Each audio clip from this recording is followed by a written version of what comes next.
Assalamu alaikum wa rahmatullahi wa barakatuh. Mes frères et mes sœurs, j'espère que vous allez bien, c'est Junaid. Ouais, tout ce que je vais dire dans la vidéo, Inch'Allah, ça s'applique à moi en premier. Mais Inch'Allah, c'est trop important. J'ai vu ce qui se passe en France et c'est tarpin grave. Wallah, mes frères, je vous le dis, c'est un conseil de frère. C'est un conseil pour vous, pour moi, pour maintenir notre hijra. À tous ceux qui ont fait la hijra, c'est pour maintenir la hijra. Et, euh, et pour tous ceux qui sont convaincus qu'il faut quitter la France, voilà, c'est pour nous tous. C'est des conseils pour nous tous. Déjà, mes frères, il faut revoir Tawahid. Il faut revoir le Tawahid. C'est la base. C'est la base. C'est le principal. Ensuite, la Aqidah, mes frères. Il faut revoir la Aqidah. C'est obligatoire. On est obligé de se relancer dans les cours. Vous, moi, tout le monde, on est obligé de se relancer dans les cours, les frères. Wallah, c'est trop grave. J'ai vu comment ils s'attaquent en France et tout. L'histoire de la abaya, ça m'a choqué. Ça m'a trop choqué. Là, j'ai vu comment ça se passe, les tremblements de terre partout sur la terre. Il faut vraiment se remettre en question. Et surtout principalement, j'ai vu cette semaine mon cas personnel. Mon cas personnel, j'ai dit quoi? J'ai dit, subhanallah, faut vraiment se remettre en cause. Je parle de moi, hein, je parle de moi. Je dis, il faut vraiment se remettre en cause. La aqidah, le tawhid, il faut vraiment continuer à étudier. Parce que même pour moi, la hijra, c'est bien, je suis là et tout. Mais s'il n'y a pas de tawhid, si je n'écoute pas les cours, si je fréquente pas des frères, masha'Allah, des frères masha'Allah qui me font des rappels, des bons rappels, hein, parce que bon, il y a des frérots, ils te font des rappels, ils sont gentils et tout, mais bon, tu as compris, ils n'ont pas la sagesse, ils n'ont pas de, tu vois, c'est pas facile, tu vois. Maintenant, on est âgé et tout, on n'accepte plus certains trucs et tout. Bref, c'est un détail. Mais moi, alhamdoulilah, j'accepte tout le temps la vérité, même Inch'Allah, j'accepte. Donc, il faut qu'on revoie notre aqidah, mes frérots. Par exemple, le fait que ici tu galères et tout, ça ne doit pas en aucun cas remettre en question ta hijra. En aucun cas, mon frère. Parce que ils ont un pays, on a quitté un pays où, dans la loi, il est autorisé d'insulter Allah Azzawajal. Il est autorisé de se moquer du prophète Mohammed sallallahu alayhi wa sallam. On a quitté ce pays-là. Wallah, mes frérots, est-ce que ça vaut pas le coup un petit peu de galère? Oh, regarde la tête qu'ils ont avec la abaya. Regarde, vis les têtes qu'ils ont. Ils viennent, vis l'importance qu'ils se sont donnée à cause de nous. Subhanallah. Parce que nous, on les a pas quittés. Regarde, ils viennent, ils nous disent comment? Ils nous disent quoi? Ils nous disent non, la abaya, c'est mort. Tu la mets pas. Tu mets pas le voile. Déjà, il me dit comme ça, tu mets pas le voile. Tu mets pas le voile dans le col. Mais déjà, nous, à la base, subhanallah, la base de la base, c'est quoi? La abaya, le voile et tout. Mais même pas on y va dans ton école. Même pas on y va dans ton école. Qu'est-ce que tu veux, toi et ton école? Toi, même dans ta vie, on ne vient pas, Fada. Même dans ta vie. Normalement, on doit leur dire comme ça. Viens, parle pas avec moi. Tu me donnes pas des ordres. Tu me dis pas comment je m'habille pas. Tu es un fou, quoi, Zé. Il faut venir le mec, Fada. Il faut venir le mec, Gabriel Attal. Attention, le spécimen.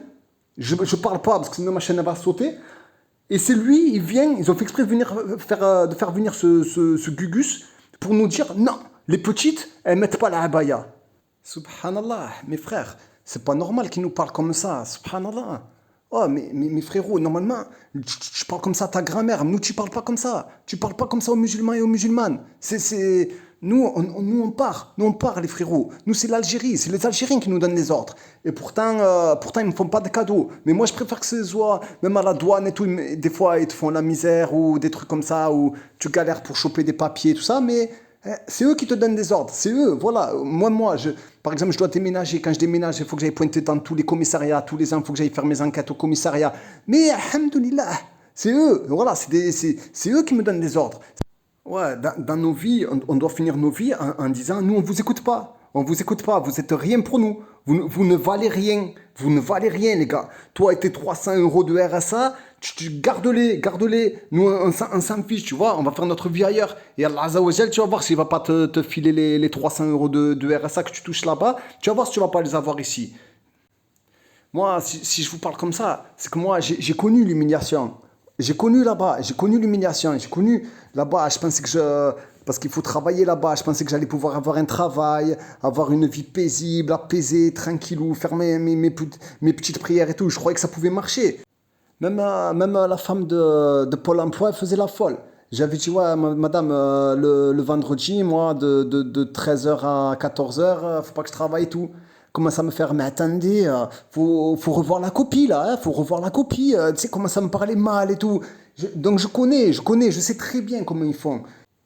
Des fois, pour chercher du travail, tu veux faire le mec bien et tout. Tu veux faire le mec bien, mais eux, déjà, c'est des crasseux. Ils te regardent bizarre et tout. Des fois, pour des travails de 2 semaines, ils m'ont fait un entretien. Subhanallah, voilà, quand je parle, j'ai honte. J'ai passé des entretiens d'embauche d'une demi-journée pour travailler 2 semaines.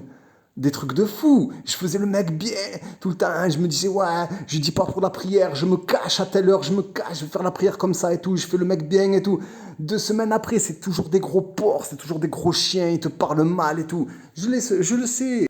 Et même tu fais le maximum pour eux, tu es le meilleur dans ton travail, ils seront jamais satisfaits de toi. Jamais satisfaits de toi.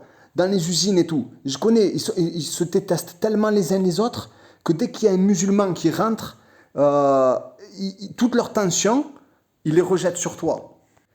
Ils marronnent dès que tu vas faire la prière, ils marronnent. Mais tu sais, mais même les employés bidons, tu sais, les employés éclatés et tout, ils marronnent. Elles sont dégoûtées, les vieilles. Elles sont là, elles sont dégoûtées. Oh, qu'est-ce que ça peut te faire si je fais la prière? Dans ta vie, qu'est-ce que ça va changer? Donc, mes frères, il n'y a aucun bien en eux. Bi'idhnillah Azza wa Jal, il faut partir. Maintenant, aujourd'hui, tu n'as plus besoin d'ouvrir un livre de Aqidah pour partir.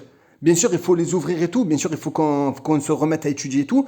Mais normalement, juste, tu ouvres les yeux, tu es en France. Tu n'as plus besoin de comprendre maintenant. Tu n'as plus besoin d'étudier des textes et tout de l'islam pour comprendre qu'il faut partir. En plus, la famille, une chose, c'est que si la aqidah elle est solide, si ta croyance elle est costaud, tu regretteras jamais.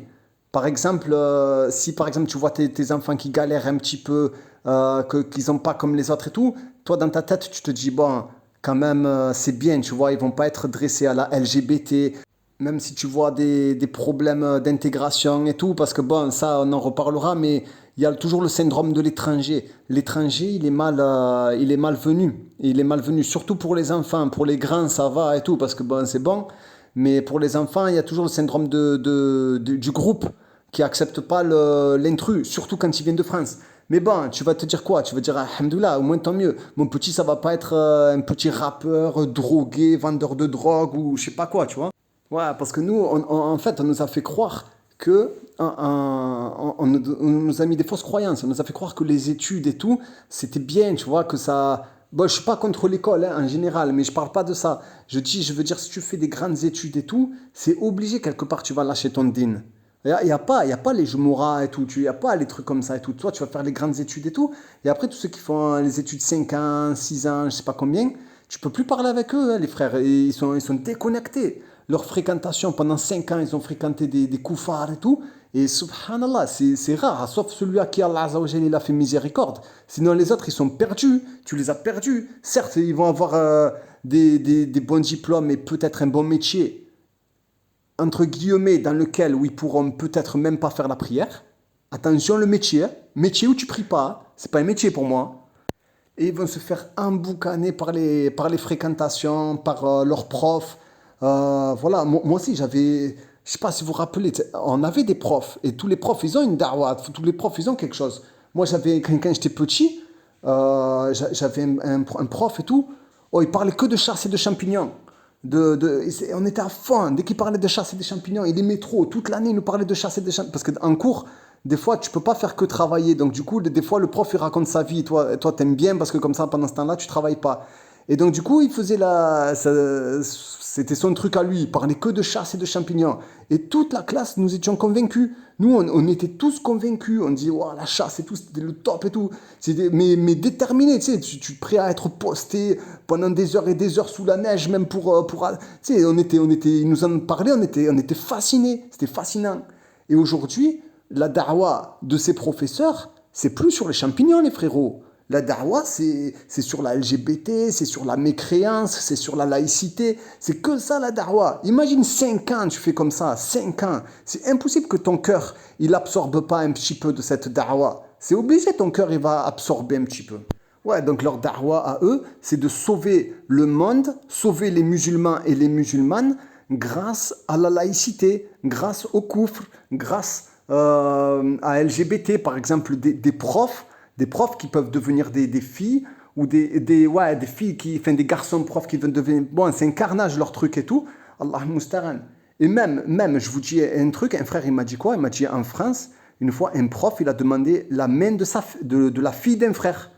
Elle va avoir 16-17 ans, le prof, il a demandé, imagine à quoi ils pensent ces gens. Imagine quand ils sont en cours, à quoi ils pensent. Nous, on envoie nos filles là-bas, parce que je me mets dans le lot, hein, les frères, hein, je suis avec vous, moi, je suis pas... Nous, on envoie nos filles là-bas, et le prof, toute la journée, 8 heures par jour, il pense à ta fille. Il pense à ta fille, le mec. Allah musta'an, les frérots. Normalement, tu as compris ça, frère, on part en pédalo, frère. On part en pédalo, la hijra.